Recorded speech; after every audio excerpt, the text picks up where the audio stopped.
مجھے ڈاکٹر ذاکر نائک کا یاد آیا. وہ کہتے ہیں میں ایک ایئرپورٹ پہ اترا تو وہاں پہ کوئی ایک ایجڈ خاتون تھی ہندو نا, تو ہندوؤں کی تو آپ پتہ ہے وہ رسپیکٹ میں وہ جا کے پاؤں کو بھی ہاتھ لگا لیتے ہیں. تو ڈاکٹر ذاکر نائک کو وہ دور سے کہتی ہے کہ آپ تو بھگوان ہیں. وہ تو یعنی کسی کی جب تعریف کرنی ہوتی ہے تو کہتے ہیں بھگوان ہو. تو اس سے مراد وہ اللہ نہیں لے رہے ہوتے, یعنی وہ کہ اللہ کی صفات کا مظہر ہو. ظاہر ہے کہ ڈاکٹر ذاکر نائک کی بہت بڑی کنٹریبیوشن ہے اس حوالے سے کہ انہوں نے ہندوازم میں بھی کافی حد تک جو غلط چیزیں تھیں ان کے سامنے ایکسپوز کی اور ان کی تعلیمات جو توحید پر مبنی تھی ان کے اوپر اشکار کی, سملیرٹیز بٹوین ہندوازم اینڈ اسلام.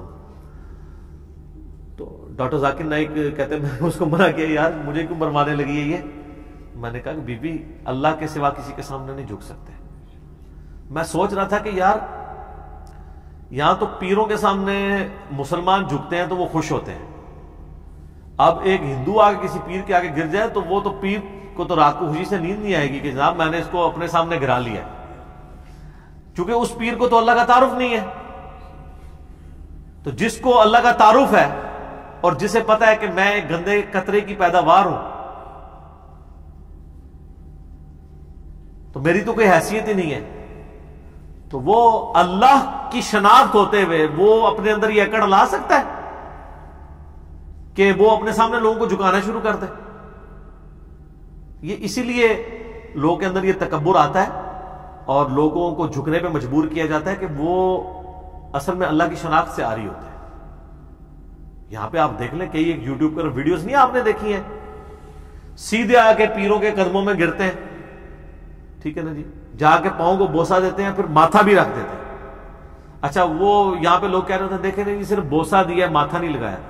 سر اسلام میں ٹو باؤ ڈاؤن کسی کے سامنے بھی یہ حرام ہے, یہ سجدہ ہی ہے جی.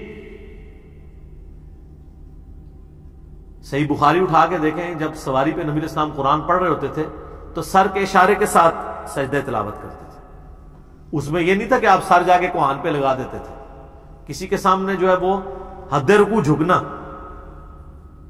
یہ صرف اللہ تعالیٰ کا پروٹوکول ہے.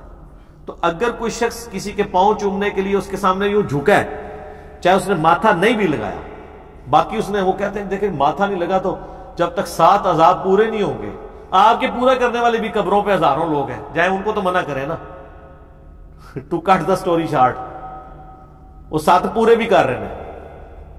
میرے بھائی جب آپ کسی کے سامنے جھک گئے نا, چاہے آپ نے ماتھا لگایا یا نہ لگایا, بوسا لیا یا نہیں لیا, رکوع سے آگے جیسے آپ گئے ہیں یا رکوع کے فارم میں بھی چلے گئے ہیں, تو آپ نے اس کو عبادت کا ایک پوسچر جو صرف اللہ کا پروٹوکول تھا, کیونکہ یہ عاجزی والا پوسچر ہے.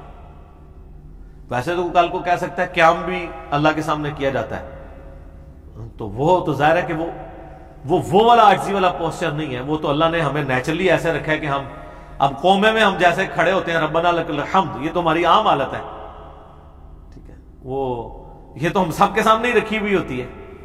ہاں لیکن آپ کسی کے سامنے آپ یوں ہاتھ باندھ کے کھڑے ہو جاتے ہیں نماز والے پوسچر میں اسپیسیفکلی, یا ایون قومے والے پوسچر میں بھی وہ والی ذلت رکھ کے سامنے آپ ٹینشن ہو گئے کسی کے سامنے کھڑے ہو گئے اور آپ اس کو وہ والی رسپیکٹ دے رہے ہیں, تو پھر بہت خطرناک معاملہ ہے. اسی وجہ سے دیکھیں نا ڈاکٹر اسرار صاحب تو اس میں بڑی سختی کرتے تھے. وہ تو کہتے تھے میں تو قومی ترانے کے لیے بھی یوں کھڑے ہو کے تعظیم کرنے کو صحیح نہیں سمجھتا. ان کا جو پوائنٹ آف ویو تھا اپنی پرہیزگاری کے پوائنٹ آف ویو سے وہ بالکل ٹھیک تھا.